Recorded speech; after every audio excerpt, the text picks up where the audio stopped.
華發官山水70零萬嘅別墅係點嘅呢？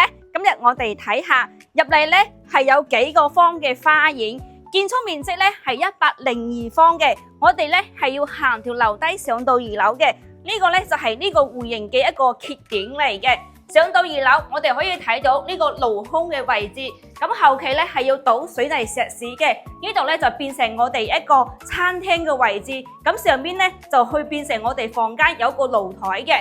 入裏邊呢就係我哋一個入戶啦。側邊呢就係我哋一個廚房嘅位置啦。3樓係有一個露台嘅，咁後期咧可以搭翻個陽光棚喺上邊嘅，就似隔離葉子咁。咁搭咗個棚之後，呢個空間就非常之好使用嘅。入裏邊就係一個主人房嘅套間嚟嘅，呢度嘅空間係比較大，而且上邊係尖頂，所以層高咧都係比較高嘅。過嚟就係我哋對流嘅大客廳啦，你睇下呢個就係我哋客廳嘅空間嚟嘅。其實我哋呢個戶型咧，主要嘅活動空間咧就喺3樓嘅。咁喺3樓上邊就冇人啦。咁我哋住3樓呢一層嘅話咧，舒適度咧都係比較好嘅。3樓一共咧就係3房2衛嘅。